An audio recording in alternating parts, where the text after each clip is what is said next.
actually. It's like half pink. Really?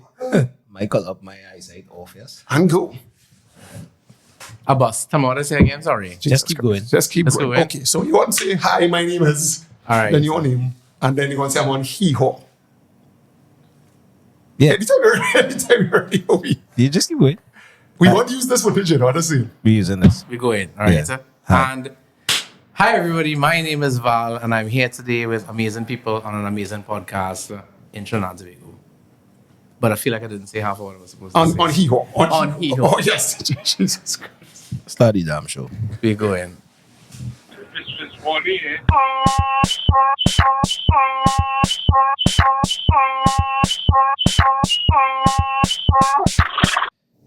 There's come a time that we need to stop counting, dog, and just keep going. Yes, the only podcast. Slapping ass and taking names. Oh, whoa.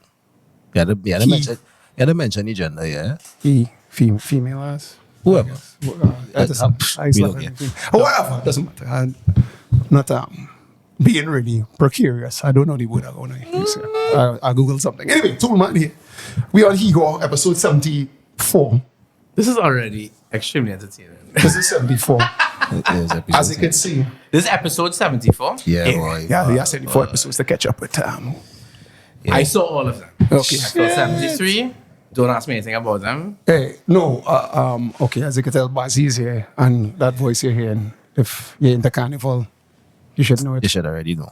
You should already Every time know. you hear the man voice, you're supposed to say it. I don't call you Val, by the way. I always call you Kanye East. Stop. I was calling Kanye. I was like, yo, I see some pictures where like the last time I think I saw you, and I lying to tell you this was in some club in a VIP. You were in a fur coat. I always tell this story. You were in a fur coat. like a fur coat and a half, crop shit. I feel like I know exactly what you're talking about. And then That's how I was doing camera work, and he was like, I don't know, he looked like he was just like zoned out. He's like, yo, Tool C. It's probably very high. Yeah, I didn't want to see it. I don't know if I could. He was probably, and he's like, yo, And we partying.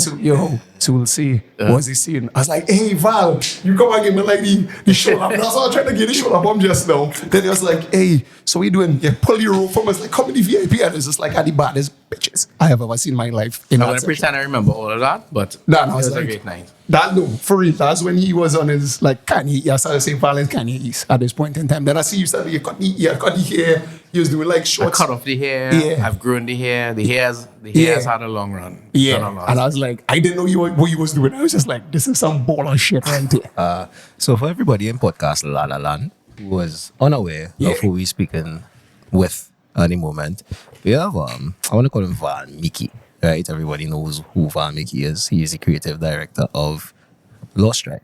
All right, so say welcome again, brother. Thank you very much. Thank you for having me. When. You know, usually we say this. Say it. Say it. No, you really don't want me to say it. Dog. Say it. You sure? Say it. I'm going to say it. Eh? Say it. That's your proper. Magnum is. Magnum is. We like salt. Like Like that. salt. You cannot miss them. And then I'm telling you, if you like movies, right? Love movies. Right. So watch Casino, and I think you're doing the Ace Rothstein shit. Wow. You know what I'm talking about? I don't know, but I will find out. Casino, Robert De Niro, Ace Rothstein, the big Okay, frames. which. With the big frames with the glasses. I tell you, you just have to tell me which gambling horse to pick, and I might believe you. You just had to bring smoking back indoors. Like, let's bring smoking back indoors. You're pulling off the Ace Rothstein. Don't listen to nothing I say. I just play a lot on Quick Pick. He ain't trying to take what I recommend at all. Right? That's another thing. Ah, jeez. All right, so we're gonna get a little serious and a little funny again, right?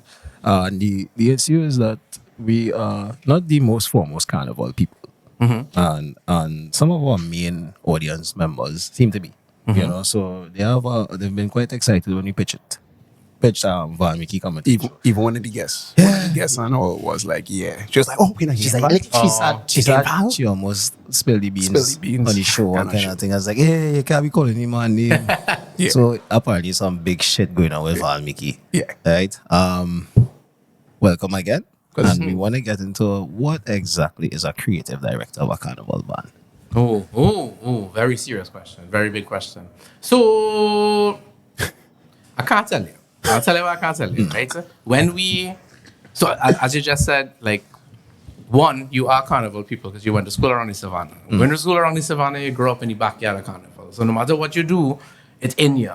When was my first experience too, because like for me, my family, they were the Hinduist people that ever Hindued. Basically, right? My family is not carnival people at all.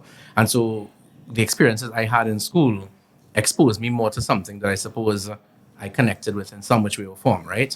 Which was by extension the things that we did in the college, the things that you saw around, the road being shut down before carnival, all these different things, mass passing, whatever the case may be. In terms of being a creative director, when we left school or when I was in university, that didn't really exist. Like the idea of carnival companies or carnival mass bands being companies wasn't really a thing. I think the age that I grew in and the things that I suppose I did being a part of the tribe family of bands, tribe was like, I grew up in the church of tribe, in terms of everything that as they develop, I developed and I learned, and growing in that environment, there came the point when I was like, all right, I feel like in going into the Lost Tribe framework and we were starting it, at the time I needed something that was not Val band leader. Val band leader, Val mass man still is a really important part of what I do, but Val creative director was more important at the time for me because I felt like you needed somebody for this product that would be able to creatively lead it. Right.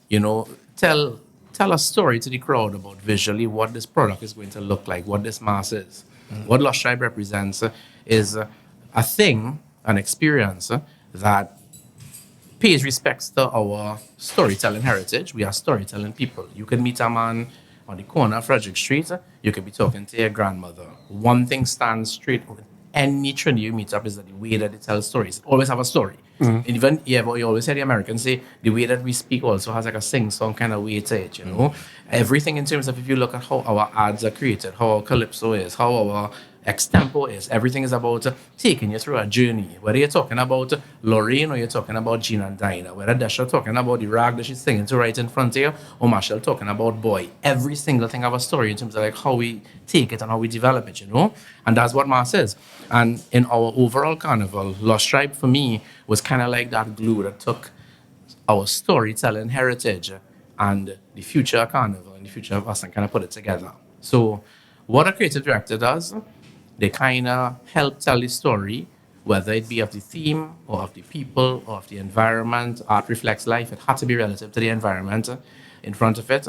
But in my situation, I, as they say, head cook and bottle washer. Creative director don't only mean creative directing. Lost Tribe it saved me in many ways. I think it kept me in carnival. It kept me in the arts. It came at a time when I felt like if I was kind of, creatively exhausted or creatively hungry, wanted something else. And so what I get involved myself on a day-to-day basis is way beyond just seeing drawing-wise, okay, I like this costume, I want this color, whatever the case may be, but it gets into, innovatively, how does the band innovate on the road?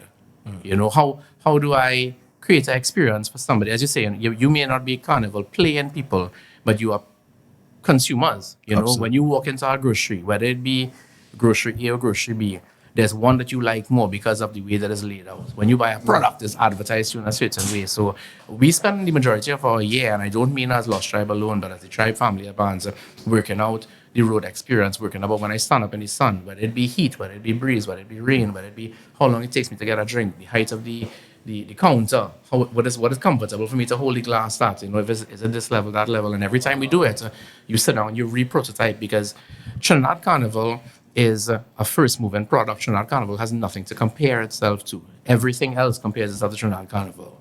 So what we do and what we design and what we dictate, it sits, and I don't say this from a egotistical Trinidadian standpoint at all. I ain't beating my chest for that. I just literally saying what it is. When we design, whether it be soca, structures, costumes, whatever the case, we start a cycle that takes us through the rest of the year. And I would say onwards, the way that we build our trucks, the way that we construct our all-inclusives, the way that we tell our story of Trinidad Carnival impacts all the other party carnivals in the rest of the world. So, all that to say, creative director in one capacity means being the creative leader of a particular brand, band, company, whatever. In my situation, I think after Lost Tribe is going into 10 years now. After 10 years, I've come right back to really loving saying, hey, I'm a band leader. I'm a mass man, you know. It's a camp. It's a yard. So, yeah. It's a unity. Yeah. Shit. That song's immense though. It sounds like I talk plenty. I think I don't know if I fully answer your question. No, fully understand. okay. The nuances that you touched there, yeah. I didn't know. Okay, like the height, it was like the height of the thing. I think Like the marketing, like The- all the extra. from the height that you had to stand up, them things they never cross my mind because I've never played Carnival, like ever. You have to, And I ain't saying so because, hey, come and buy a costume from me. I saying so from their experiences that you have in life. Going to a cathedral and praying, you know, experiencing love, getting married, whatever those life experiences are, I truly believe Carnival is one of them. Sure. There's nothing that I could compare what the experience of playing masses on the road. Whether you are a mass person or not a mass person, you are going to have a life moment, a ethereal moment on the road. There's something you are going to experience in this Carnival experience. Okay, you remember? You know the song? Like, remember the first time you went when Zen was like a big thing? The first time you went, like it was Raw Wednesday. It was Raw Wednesday or something like that. I used to spend more time in Zen than in my house, so for sure. Well, right, the first Zen. Yes. Where he was like, okay, now a lot of people was listening to techno, he was either into dancehall, he was, and then when the techno started playing, okay, fist bump, okay, then the fog drop, it's like, okay, you realize the roof coming down. It's like the first Zen. So that you saying Carnival is like I guess the first Zen. Yeah. The euphoric experience. Yeah. Oh no, that we name it. So the first Zen. And even like take Carnival off the road. Your party. Yeah. Right? Yeah, yeah. A fete, if you go to any other outdoor party anywhere else in the world, is not the same thing. It might be apples and oranges. Some people might say, hey, I prefer, you know, partying in big festivals away more than in Trinidad Carnival. And some in the opposite. And I remember younger saying, hey, I taken this as my personal objective to party everywhere in the world and try to find something that is comparable to a fete. And it just isn't, you know. The closest thing I think I got for me to like Lyman on the Avenue was like Bourbon Street in Louisiana, in New Orleans, you know, like that kind of the South, you know. For we call it. But for their Mardi Gras. Ah, right. But That's I what I was didn't go saying. to the Mardi Gras. I actually went to see Beyonce randomly, like later in the year. And she was just there, and I said, hey, you know, Beyonce in the South, like, that's her space, that's her place. Like, where else better to You go know, and see in it? Mardi Gras. Never went. But Mardi Gras is on the same Monday and Tuesday as our Carnival. Oh shit. It's Oh, a choice. Yeah. So I would love to go. Don't get me wrong. I really want to. But right now it's between, you know, security bag or go and party. Yeah, So I can't security really- bag yeah, so- or secure somebody else. No, yeah, Mardi Gras. But one day I'll experience it. Same thing with Brazil Carnival. Like I really want to, but it's on our same Monday and Tuesday. And you think that that's like intentional at this point? So some of the carnivals around the world, I call them the heritage carnivals, but no offense meant to any other carnival at all. But some of them are based on Lent, so they're based on the moon. Okay. Yeah, so basically like the heritage. So you'll have Carnival Monday, Carnival Tuesday, Born out of Festival of the slavery. Flesh, that kind of whatever, you know? Yeah. Because I thinking, LA has nothing, right? LA has a Small event. They do They not have events. There's a Hollywood Carnival, Yeah. which Marshall is involved in. It's very small. I don't remember the month of it offhand right now, but again, it's run by Trinidad and diaspora across there. Right. Similarly to a lot of the big cities around the world too. And again, it really comes from their diaspora, the size of their community. And then you would see who they have. come in. But everybody's trying to come to Mecca, if you understand what I mean. Like It they're is, trying to you come know. home for the actual thing. Well, recently in past episodes, we've been speaking with some carnival-oriented persons, and there was a sentiment that was being echoed that Trinidad Carnival somehow is going far too commercial for it to maintain its historical and its value, its heritage, its value. But from speaking with you, I think it goes much deeper than that now, because at the end of the day, what I'm hearing is that inherently Trinidad and Tobago created it. So there's no way that it could be outshined or recreated Or commercialized or from can't- over commercialized. No, you see, that's is a controversial topic, and honestly, I feel like if you talk to 10 people who are involved in Carnival, they're going to give you 10 different answers. There's no right. Val is not correct on this. Val could only give his Opinion. contribution, and my contribution is this: one, if I take rum, costume, truck, music, gal, man, and I put them in America, I put them in London, I put them in St. Lucia, I put them in anywhere. Every single space I put them, if I leave them for a little while, they're going to start to react differently. For example, you have Carnival If you use carnival as a one word, you have carnival in Trinidad, then I put carnival in Jamaica. Carnival in Jamaica on the road is nothing like Trinidad Carnival. Carnival in Guyana is nothing like Trinidad Carnival. They may be playing exactly the same music, but things change, you know. Culturally. Like, look, for example, Tobago Carnival. Well, this version of it has been developed over the past couple of years. And when you ask people what Tobago Carnival like is on the road, it's so different. We had a product called Melee that we did with Marshall in Mexico, right? Mm-hmm. Tribe costumes, tribe trucks, tribe DJs, tribe masqueraders on the most beautiful routes I've ever seen in my life in Mexico in a resort. Does it resemble Trinidad Carnival? A bit. Is it like it? Whole lot different. Like, it's just so different to the point that I was excited by it because I said, wow, I just never experienced anything like this before, you know? So I'm excited to see it happen again and again in different ways. And I suppose it's like the development of Carnival itself. If you take and you put it anywhere, let me say 10 years move on from now, Jamaica Carnival is going to be a totally different product than it is to Trinidad Carnival. So, as you say, can I replicate it? No. But can I be inspired by it and can I draw from it? Yes. The party carnivals all around the world draw from here, you know? Like, we've now created a network in the same way how your parents are just saying in Trinidad, you may get up and move to the States and your child might move to Canada and so on. So, we have Caribbean roots that touch all over. What we are also seeing now is a big part of the carnival community are people who are not even diaspora at all. So you have people who are black diaspora, not necessarily Caribbean-specific diaspora, who see themselves in Caribbean spaces. And so they find a lot of their heritage inside these spaces. West Africa. Correct, you know, they're hearing sounds, they're seeing people who look like them, you know, like, so I just saying, we had people who participated in Melee who came and they were like, you know, I don't play what is tribe? I don't play Master Tribe. I know Marshall's music because I party in Brooklyn, I party here, I party in New York, and I love lying with my friends. I love the music and I love going on vacation. So I said, hey, I saw this product, why not go and see it? Nothing more than that. Okay. Would they say, hey, let me come to Trinidad? No, because this space somewhere else is more accessible to them. You know, it is cheaper to go to Miami. It is cheaper to go to New York. And so there's going to be a different type of clientele, a different person. You know, it will just develop. You're talking about it cheaper than it. Okay, so like I'll pay $8,000 to come here as opposed to go to Miami. It's cheaper to go Miami and play Carnival than play Carnival here, no? Well, it depends on where you're coming from. So I just saying, if you are American, you live in Miami, it's literally like us in Trinidad. That is your space. So for you to participate in a festival there, you know, the expenses that you would engage would be different. Now, that is kind of connected to what you ask about commercialization, right? Are more brands getting involved in Carnival? Yes. Is that a good thing for the Carnival? Yes, because you have more money flowing through the Carnival, more opportunities, more income earning opportunities, more expansion, growth opportunities. Do some people look at it and say, hey, it's becoming commercial because I'm seeing Hennessy over, you know, because we did, I'm saying Hennessy because we did an execution for them last year where we had traditional characters and stuff like that. But around the stadium. Correct. So we did around the stadium. We went at certain fets. And when we did it, I was excited by it because, I mean, I'm a heritage and core culture man to my heart, right? I wouldn't do anything that I felt would damage the culture in any which way. Hennessy is involved, as you know, in something called Hennessy Artistry over the years in the past. Okay. So it's not just they don't talk about the like the drink alone. They talk about the artistry of the drink and they compare it to art. So you'll see them talking to musicians and having concerts and whatever the case may be like that. And they said, hey, we want to talk about the artistry of the mass, you know? And they did this whole campaign that basically explained traditional characters and how it's meant and how it's made and how it's this and that or whatever. And then, of course, they had ones that were done in their colors and they performed in the parties.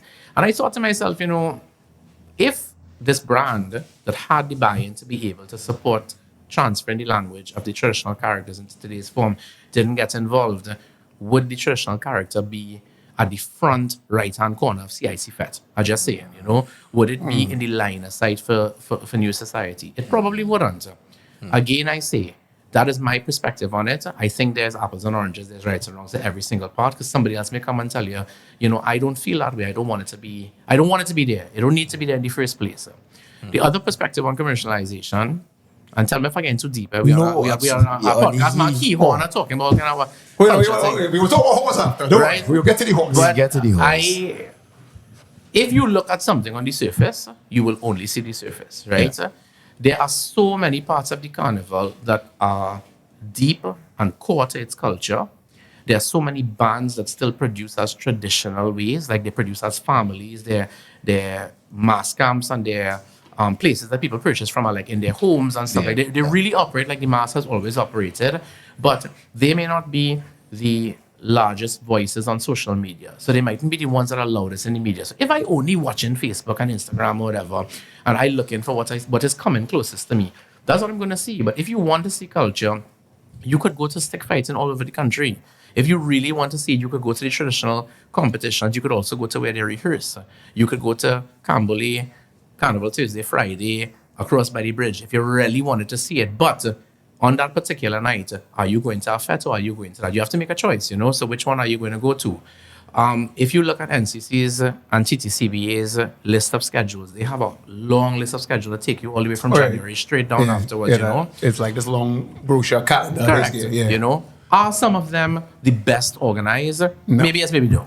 Are they the best advertised? Maybe yes, maybe no.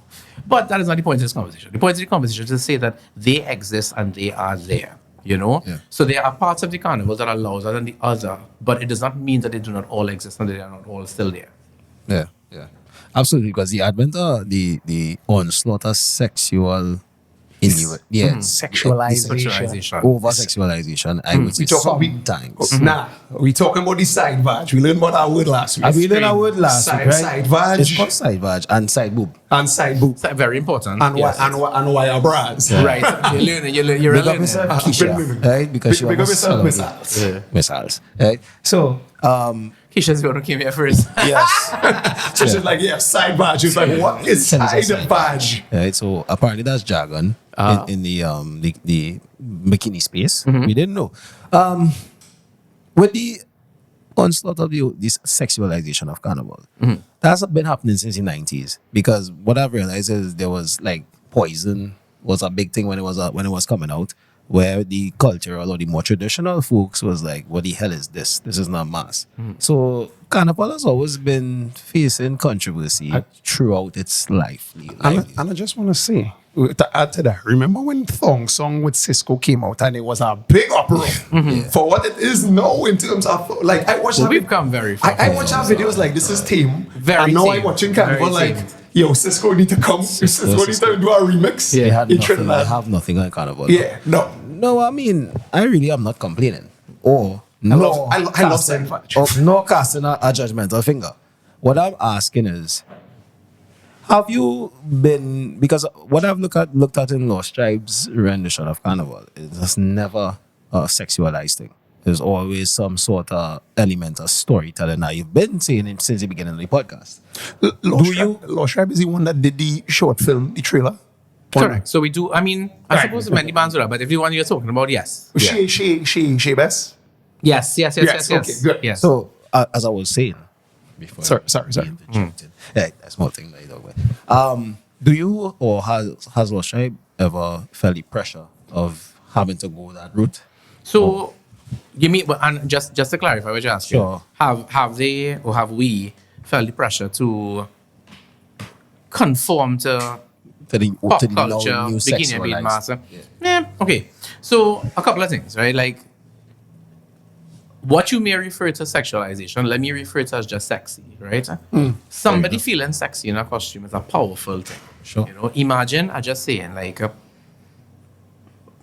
you are a woman who 360 something days for the year, you wearing a shirt, a suit, a jacket, you're working in the bank, you're in your uniform, Carnival Monday and Tuesday is the opportunity for you to play the character that you want. This is really important because this is a psychology that I sit and I really work through with my designers every single year. Because at the end of the day, today I design for the 2025-2026 woman. Who is she? That woman is very different from our parents, who would have been playing mass in the 90s. So if I'm designing for this woman, who do you want to be? Carnival is about putting on a character. It is literally putting on a mask.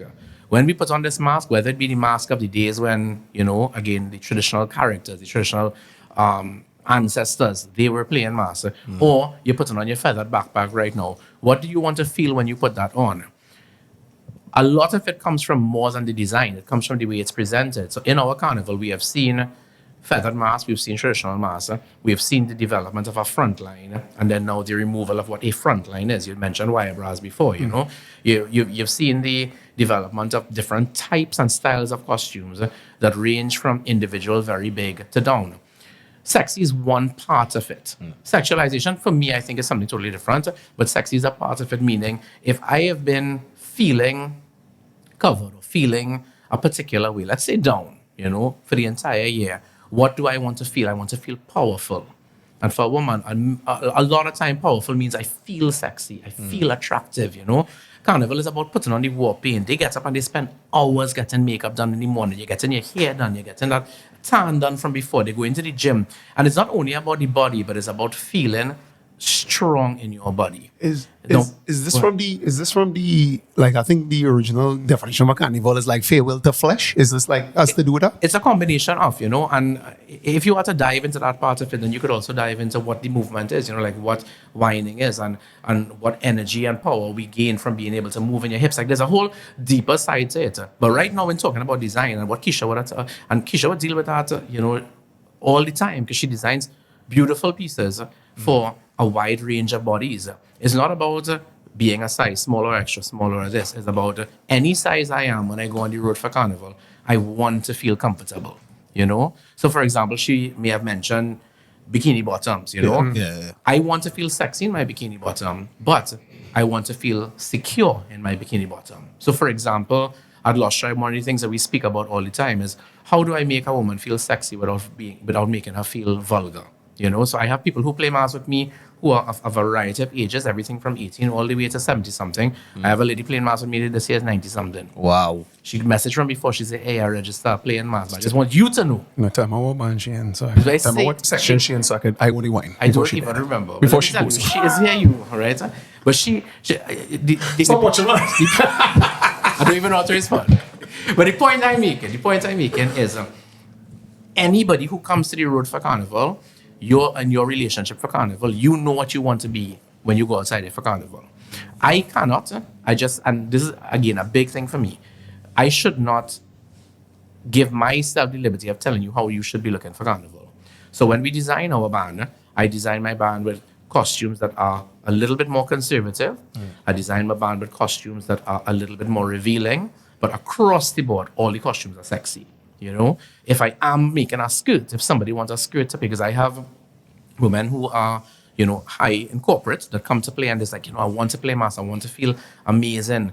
But at the same time, you know, I don't want my legs outside because I feel like I'm playing mass and I have to go to work the next morning. And I say, okay. In the same vein, by after lunch, she take the skirt off and she make it a cape. And I say, well, hey, because, you know, you get the feeling, you get the vibration, but I feel comfortable enough to be able to do so. Amazing. And what about the guys? Because So- you say, everybody sexy. What about the men? I took direction based on where you started. with the issue. No, I Well, took that that. way, yes. Same psychology. Like me, okay. Let me start with me. Small. Thank you, same Right. man thing. Not small. Right?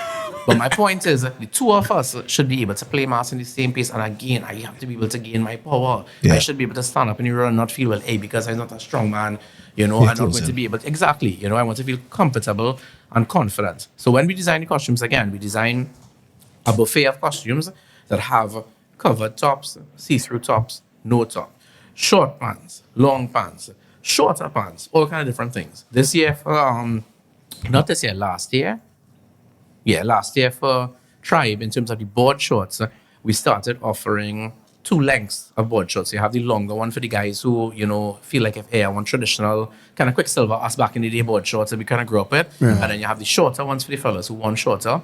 And we also offer the pants now reversible. So you have a pattern on the outside and you have a plain ombre on the inside. So basically, when you register, you have an option of buying 4 pants, even though it's one section you're purchasing from. In Lost Tribe, we take a little bit different approach in terms of the pants, where the pants is the costume, so it's decorated and stuff like that. But you have short pants, long pants, different size fits or whatever. And when you contact the mass camp and you speak to the committee members, they kind of walk you through it now. But all that to say, sexy is a state of mind. Absolutely. You know? You could be, let me tell you, I have interacted with some of the most physically going to the gym every single day, beautiful people in the world who keep going and they're keeping like, nah, I'm just not confident. That's not me. I don't want to be outside. Yeah. Whereas on the flip side, I have interacted with people who are much bigger and they were like, song, I'm ready for it. Let's go. You know? Let's go. We know. Because because it have the with the fellas, well, specifically with fellas. Yeah. And you then come from that genetic background as me in terms of I come from the 10-foot Indians. So you might come from the chubby foot Indians. Well, I have nothing on me. Here I know what I like here. So my calf is no calf.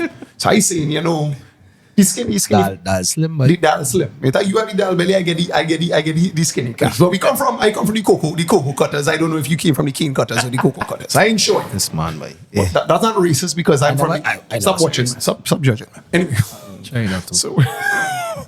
So we come from those different backgrounds where I outside, most of the times I have to wear that long pants because, like, that's your foot is skinny, whatever. So I can imagine if I feeling that, then the men who playing it skinny like me, saying, and them had to be like, you ain't really have the abs, although I have the abs. You ain't really have whatever, you don't have the biceps. You ain't really want to do the protein pack or whatever. Or you might be chubby and you just cool. I find the chubbier fellas have more confidence than the skinnier fellas, to be honest with you.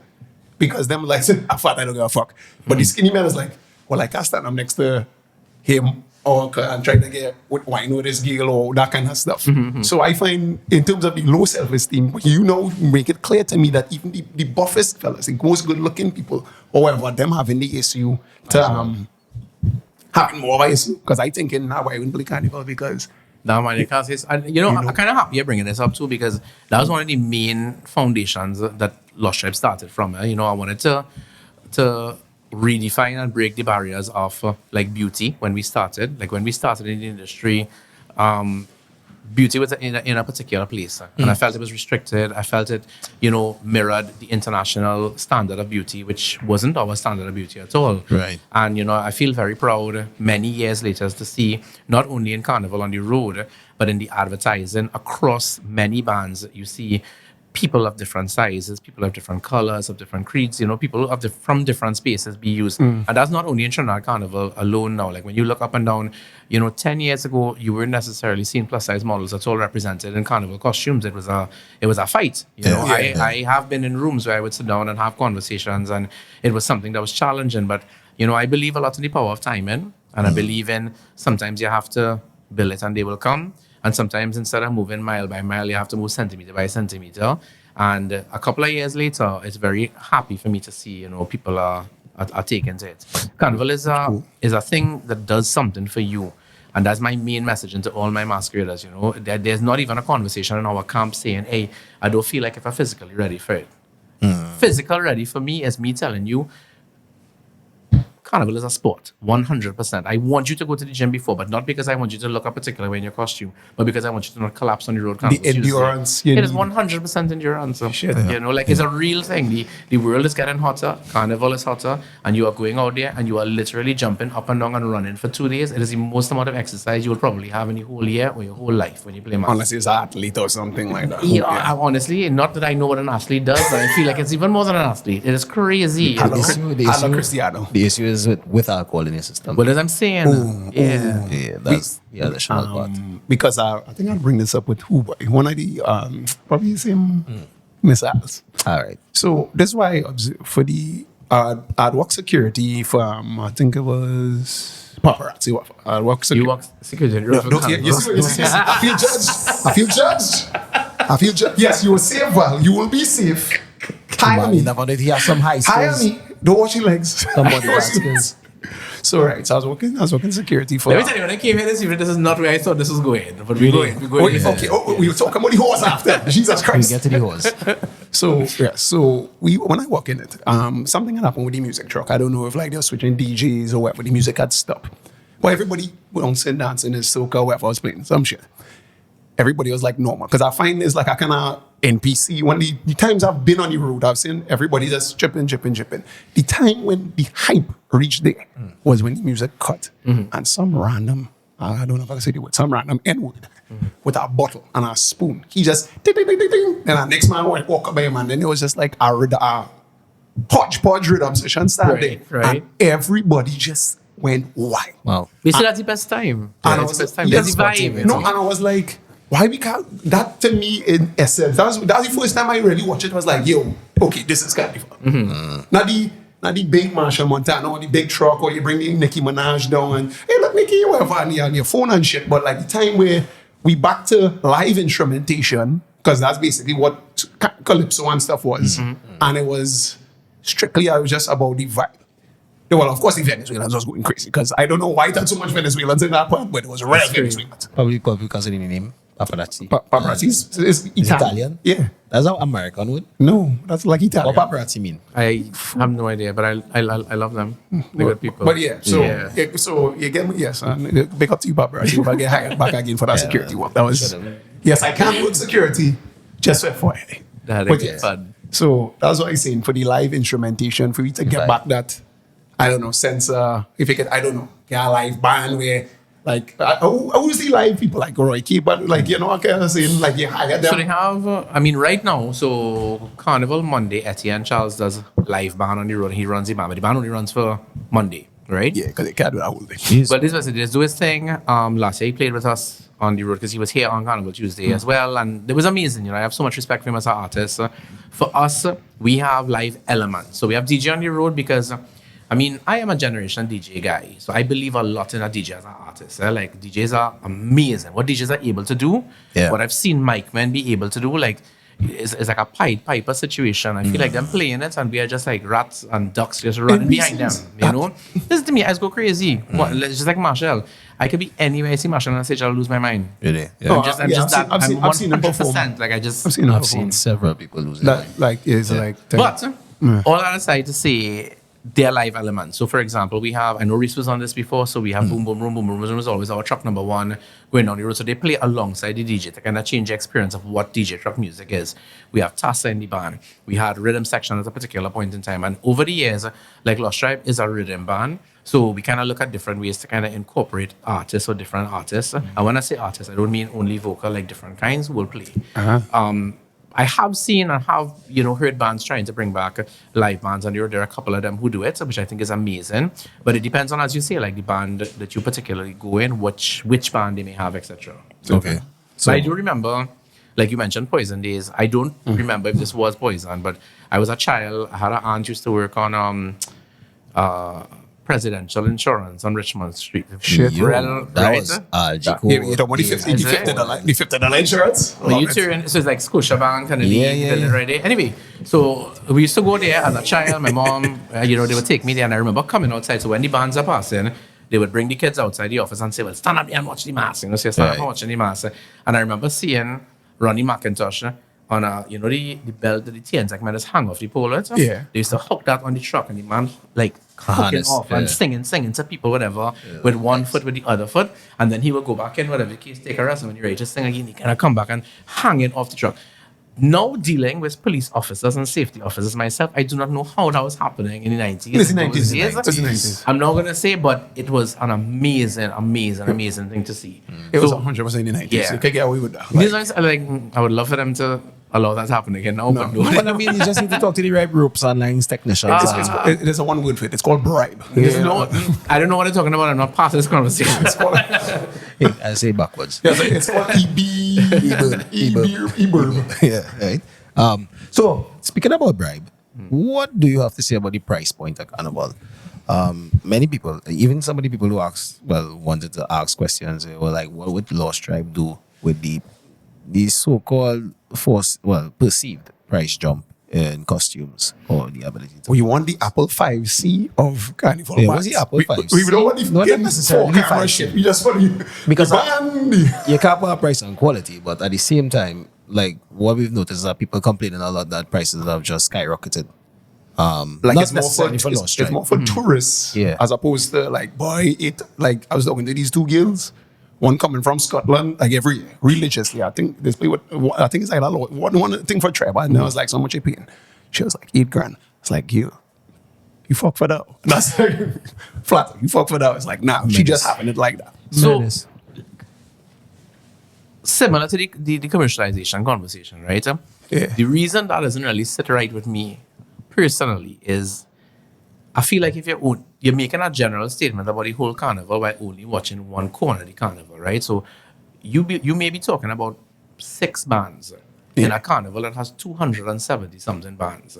So like this weekend I visited a band, smaller size, that was having their photo shoot to launch sales for next year.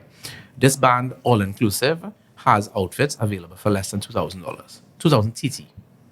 Do I say All inclusive. All inclusive. It's available. It's there. Is it the same product that, let's say, Tribe, Lost Tribe, Yuma, any of these other bands may offer? No, it isn't. But if you're looking for different fits for different pockets, it's available throughout. So you could find bands that offer different price ranges if it's a price range thing you're looking If for. you have a problem with any money. In our offering, we would have made a conscious decision to offer something, premium packages, whether it be you consider it premium in terms of the alcohol offering, the security, whatever, but there's an assurance that you get when you come and you play mass with us, and that was what I see as the justification of the price. You have costume design, but you also have costume assurance. So, for example, when you come by me on Carnival Saturday, let me just say, and you, not that I'm encouraging this, you order a wrong size. We always say, all right, Carnival costumes are pre-ordered costume things, whatever it is. But if you come by me and I just saying you put on weight, you lost weight, whatever, you order a size small, you need a size medium, I'm going to make sure you get your costume before you leave the road, which means that I have produced extra costumes to make sure I can facilitate you, or I have paid a customer service area and fix it to be able to sit there for an entire week to remake things for you. And you can speak to masqueraders who have done that, who have experienced it, but my personal standpoint is my objective is to make sure the masquerader gets to the road happy. I've had situations where a masquerader came and they pick up their costume and with good intentions, they were like, I ordered it and my friends are now playing mass in another section or whatever, and I would like to change. And I was like, well, it's my responsibility to try to help. Let me try to see what I can do for you. I may not be able to help immediately, but Carnival Saturday, I'm going to make sure. Wow. When you look at things like security is a big concern on people's minds right now over. I need to make sure that I have a particular ratio of security to masqueraders on the road. And not because I think something is going to go wrong, but for the assurity, the mental peace that somebody has when I stand up in the band and I see a security guard there to offer me assistance, whether it be direction or whether it be if something go wrong, I have it there, Precaution. Drinks, we're talking about drinks. If you pay money to play mass on the road, your drinks cannot run out. Full stop. It just cannot run out, Lost Tribe is a very unique situation where the drinks don't run out. The only thing that is beyond the top of every single year is coconut water. Imagine It's the funniest thing to me. Every single year when I think about what is the thing that is on the brink of running out, it's coconut water because they'll be drinking it whole day. Yeah. Like, Now, coconut water good for them. It's a vibe. Well, yeah. It's a vibe. Yeah. It is, and so that's why I say like when I say premium product goes so far. It goes in terms of the like Lost Tribe speaks a lot about sustainability in Carnival, right? So, for example, when we design things, we give it to you. I want to make sure that a particular percentage of your costume you should be able to reuse again. If you take the bra and you throw it in the washing machine and pull it back out, you should be able to use that again. So stitching, the way that is made, etc. And that's really different from the Carnival of the 90s. So when you look at those things, it isn't apples for apples. It's apples and oranges. It's two different products. We have gone in a different location. I look at parties, for example. So we spoke about Carnival on the road. When you think about parties, you can go to all-inclusive if you want for $1,000 US. But there are also parties available for 200 TT.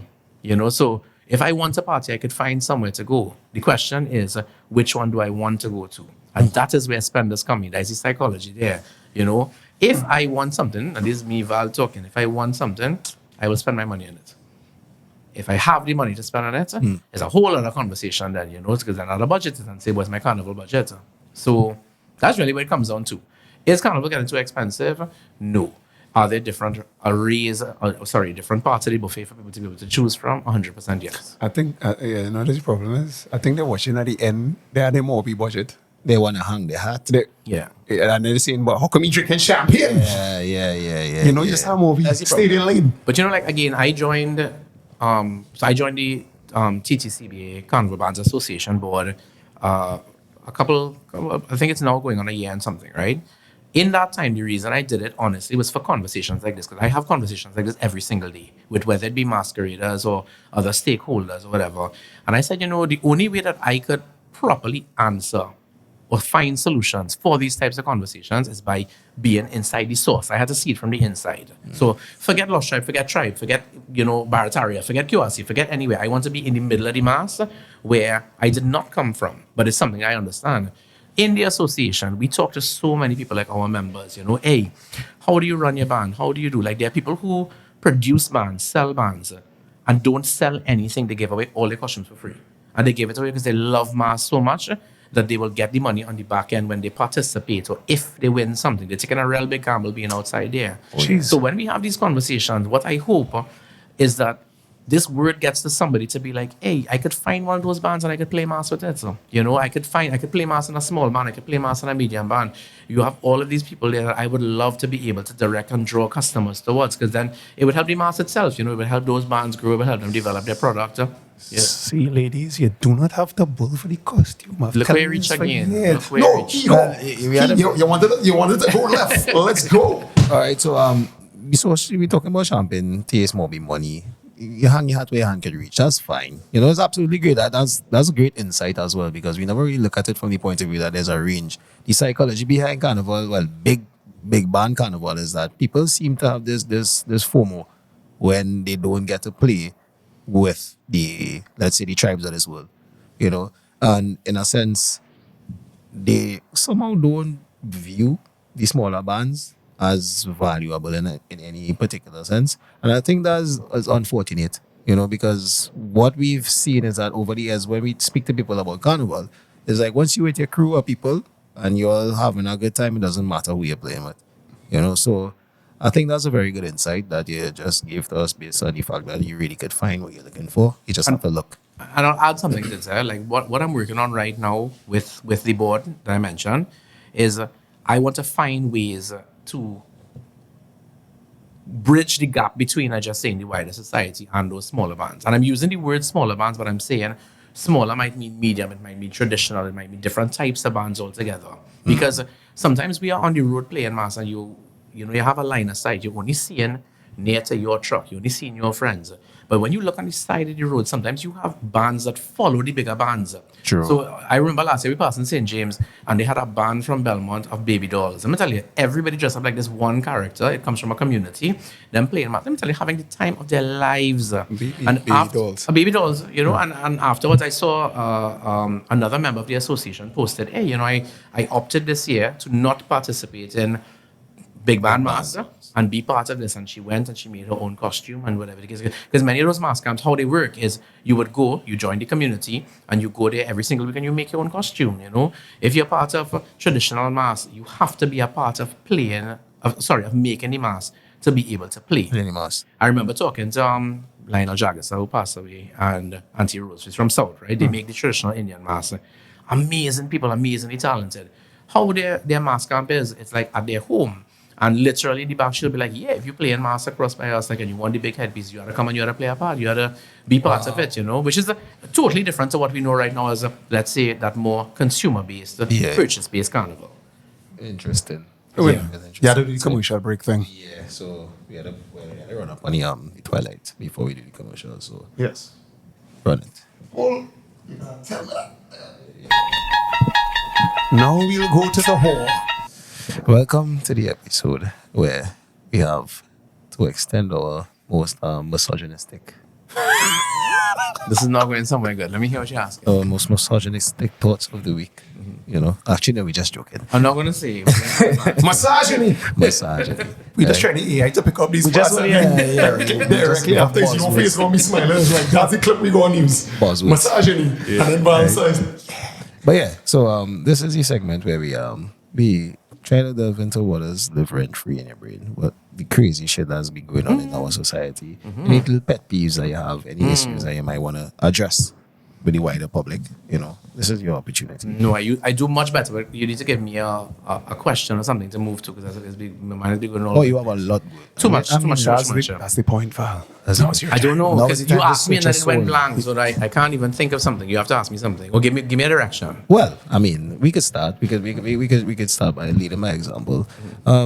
So, for instance, I have a lot of problems with the politics of the day. Although we do like to get into politics. I don't want to say the one thing I'm going to talk about is Yeah. politics, but let me hear you. Yeah, I'll give you an example. Yeah.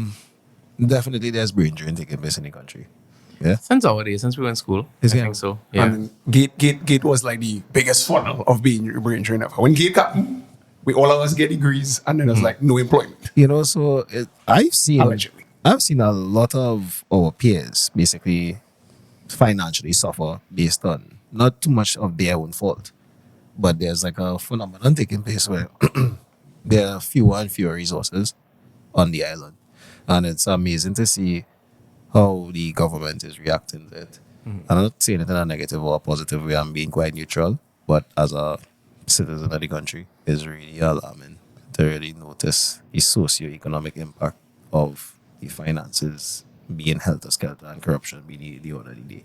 So that's something that's live rent free in my head. So You we know, should- the one thing I think all the time with regards to politics is, I would never, I can't, I would never presume to know that I know how to run a country. would never. So I it play, isn't I, even play, Marty. I play SimCity enough times. I think I could run a country. I play SimCity enough times. I could run a country. And I also firmly believe, like, hey, if it is I have an opinion about something and I'm going to talk about it, I ain't really talking about it about just for so, but I want to do something about it. About So it. that's my real trying to get involved in something kind of side of it. Absolutely. On the other side, though, I really believe that in a society, opinion is important. Like the only way that a government can receive feedback at all is from people saying what they have to say. Yeah. Get involved. Like that's what government is for. That's what opposition is for. That's what our type of society is for. In terms of brain drain, though, like when we were in high school, into university, I remember feeling very passionately about my friends coming back. So all my friends who went away to university. You went. So I went to SBCS here. Jesus Christ. Yes, and the reason I went to SBCS is because initially I was going abroad through fashion school. Long story short, my mother would say, you ain't going away to study no hobby, me I paying for that. And we ended up battling it out until we settled at business school. Okay. And so SBCS was where I went because I wanted to go. I did London School of Economics, University of London. So I was going to go there. And somewhere in the age of the first Zen that you mentioned before, fell in love with Trinidad, and the rest is history, and we're here today. But all that to say, I remember telling my friends, like, hey, you have to come back, like, like I became like super passionate, super patriotic. But there came a point where I realized I can't force somebody to be a martyr, Fair. When you live in Trinidad as a child, as a young adult, and you move away and you experience what the United States is, what London is, what anywhere, Europe, you just go and you see that. To come back home here immediately, it is very hard. And I have lived through it with friends, people who have come back and they are so down because they feel like it's not that it's bad, but they had another expectation. And I cannot expect from Trinidad what these societies who have been around for hundreds of years more than us, have. Or what I can expect is that, okay, where are we in terms of the development? Where are we going? 100% there are certain things that living in Trinidad is way better than living in any of those countries. Absolutely. When you live there, when you immediately come out of school, it is 100% a rat race. When you live in Trinidad, it is not 100% that. Yeah, you can sit down in your mother house for a while. Back. I'm just saying, some people may see that as good, some people may see it as bad, but just saying, in terms of what we have here, don't have a conversation with me and tell me, hey, everything bad, because everything is not bad. Nah, not have in a this conversation with me saying, hey, what can we do to make better? Well, that's why we have a little show, trying to Yes, do a little I think you're something doing good. anyway. Onto my pet peeve. Let me hear. Yes, right. So it's two. It's two actually. Because let's play. Right. So you are Indo-Trinidadian, right? What area you derive from? Was it town? Barataria. East-West corridor. Saying. Please yes. tell me you went to Hindu primary school. For a very short period of time. And then you went, right, Yes. okay, right. So we pretty much have a very similar background. So Yes. Hindu primary school, wherever. So I grew up pretty much Indian, around the East Indian community, Hindu. Then guess what happens when you pass? QRC. Right. WAP.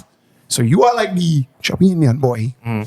You're accustomed wearing your sandals and the tight pants when everybody was wearing baggy. How you deal with the culture shock that I get like that first month? Like you when I disco, you don't know everyone. I was like, I don't know about any of these things. I didn't know none of these songs, none of this shit. How you deal with like the culture shock that you had to go through? Because I have a story that I remember about you in secondary school. I was like, I can't respect this. Nah, like. No, I was going to say, to be honest, I think I was a bigger culture shock to them than they were to me. No, I thought you. Is you deal with culture shock? So that aspect of my life in terms of experiencing new things or being in new spaces, especially at that kind of those formative years, Boy, I don't know. I feel like if I make up different because I used to thrive in being in new places, like mad. Like when we went to, let me tell you something. I was so excited to go to QRC. Yeah, I remember it would seem years that way. going around, like my parents used to go around the savannah, like to run or whatever like that, and breaking that corner and seeing that school, like it was Hogwarts before there was a Hogwarts. Like I was like, this is amazing, it's beautiful. I thought it was fantastic, and I remember my mom really wanted me to go to Hillview because that's where what first choice, yeah. And in my crew of people who was there, I was the only person who put QRC as my first choice. Hillview was my second, and three of us ended up going to the school. My two friends, my cousin and my friend, it was their second choice. Do they still have first choice, second choice? I don't know. QRC was my second choice. Was your second choice? Was my second So choice. for me, it was my first, and I was over the hill excited. I was just so happy about it. So when I went there, I probably didn't even notice that there was anything different. I was living life. I remember fighting with my mother to travel because I wanted to be in town every single day. Sure. I used to go in town and be going through and have 2 dimes or rub together to buy nothing, but I want to be in mall. I go in clothes store, I go in this, I go in that. I like me with the man who's selling CDs in town. Let me tell you, all kind of thing. Like I was, It couldn't be me. because it was wild. It was wild. Because the story had to say. Let me hear. I feel it's a terrible story. No, hear us now. This is when legit, I was just like, everybody would obviously be hitting you, talk about XYZ. Right. You know what I'm talking? Right. Yes. Okay. I'm with you. Right. Yeah. So the thick skin you displayed in front of me, and I'm not sure if you remember, it had a big head fella used to pump it right through. And like, It wasn't me. It wasn't me. It's not it. It wasn't It was me. our next. I have affinity for like with big head. Big head. Anyway, so the girl was like, "Oh, well, you." Right. Right, and he was like, no, so before she could finish it, you cut her off. And I was like, let me guess. Again, I think, and like you just stop her. That's very well coded. Pause. So my guess. Again, I stand up there. I was like, come on, give me something new. So Give me that's something new, you turn to me. You have anything to say to her? Like very few times. Yeah. I have nothing to say. And I'm like, okay. Take away, sir. Take No, away. but let me tell you something, and you all would agree because you grew in it. QRC is an alpha personality space. Yes. It's 100% sink or swim, and I just found like it is a place that respects confidence. So for me, growing up, and I've spoken to other people who had not so great experiences afterwards, like to be like, hey, in the college. Yeah. For me, it was a fantastic experience. I feel like if it made me the person who I am, I feel like without even thinking about it, like there's so many things that I see in myself. Like when I have conversations with other people who went to the school, that it developed there. Like the way that you believe in yourself or don't believe in yourself, the way that you believe in what you put forward and who you are. And as I said, like I feel like if I respected men with confidence, and men respected, people like me with confidence. Agreed. No, you had to understand because he was like, I think in Form 6. Yeah, you remember you had the dumb prefect, you had the flick of the hair. I had only hair. Well, I Yeah, had the right dumb now, prefect real badge, hair. yeah? The dumb, no, because I didn't get to be a prefect. So fuck your prefect badge. Once again. So when that you don't understand what it is, because the only other person I know was giving people talk like that was me. Because small thing, Small give and talks, yes. small give yes. it to you. Remember, you're Yes. disrespectful as hell. So when you turn, I was like, so wait now, let me guess to see you have something to say too, and I like, what? No, I wasn't even Don't remember it, but I could 100% see it. 100% and I was like, okay, what? Take win. I can see that. Take win. I was like, you're from holding him. I can't remember the girl. I just remember it was like, you're from holding him. And it was like, for some reason, it was like, it had nuts been that day or some kind of thing like that. And then she was like, I don't know, she like, skipping the line, and then that just started Action. all him. No. Damn. But it was going to school in the 90s was a different time, boy. 90s to early 2000s. Yeah. But at the same time, like, I feel like if, our generations next to each other got to see like so many things, Yeah. No, we actually saw a lot, Yeah. Real thing we see. I remember being in QRC when the Twin Towers got bombed.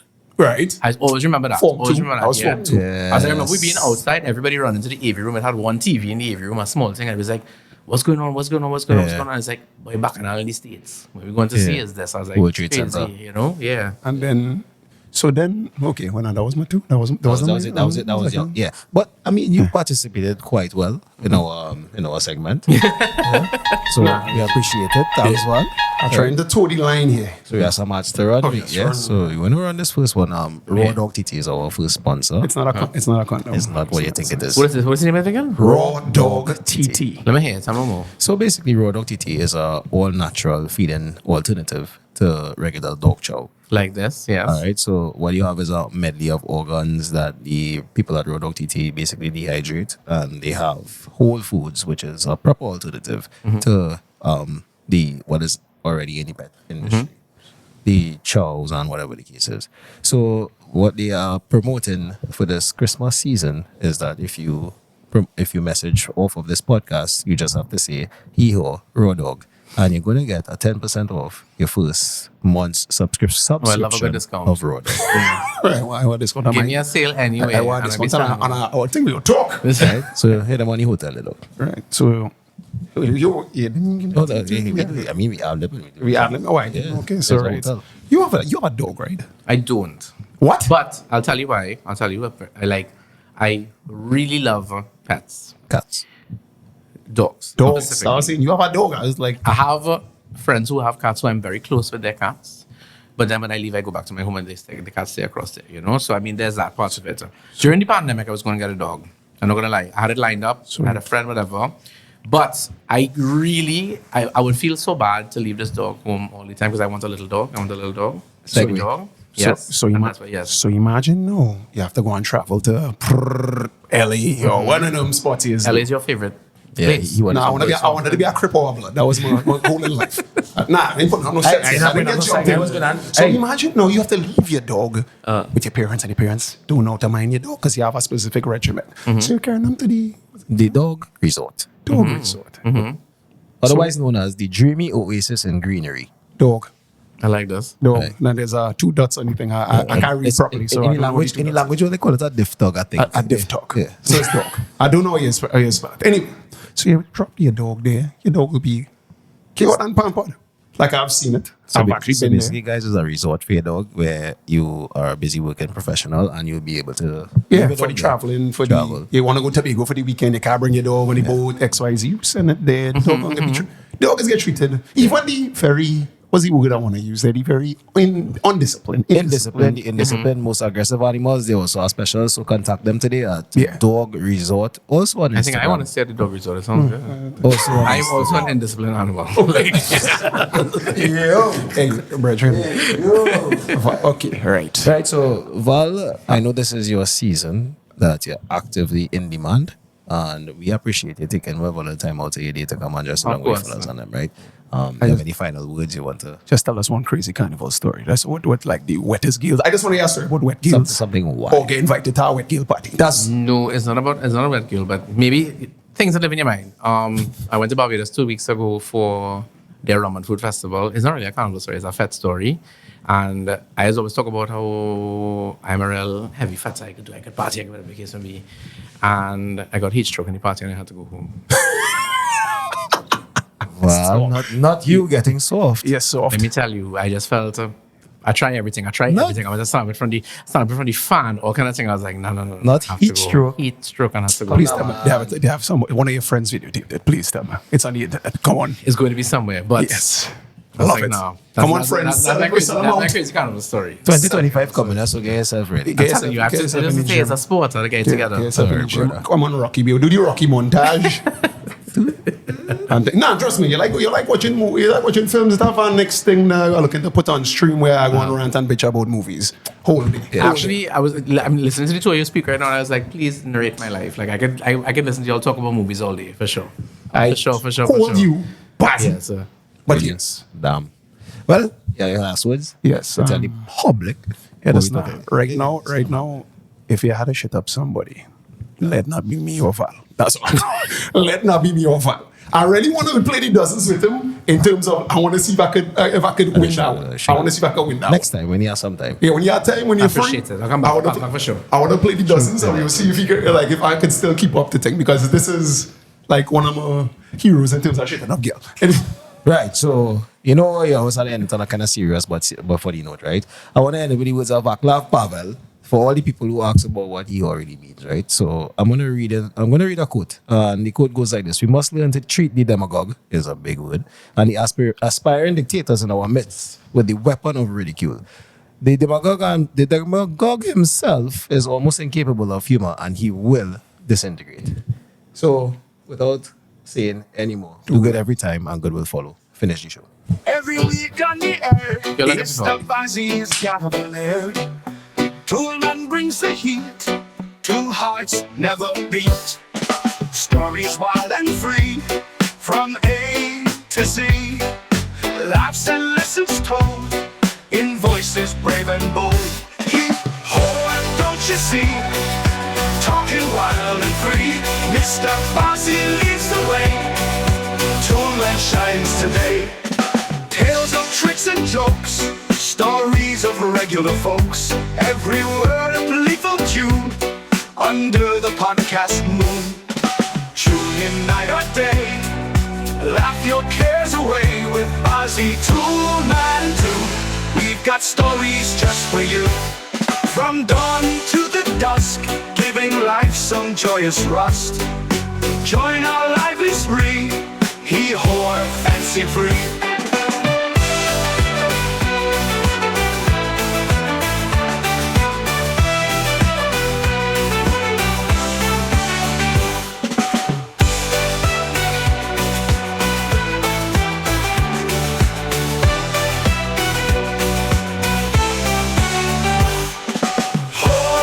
You see, talking wild and free, Mr. Bossy leads the way, Toolman shines today.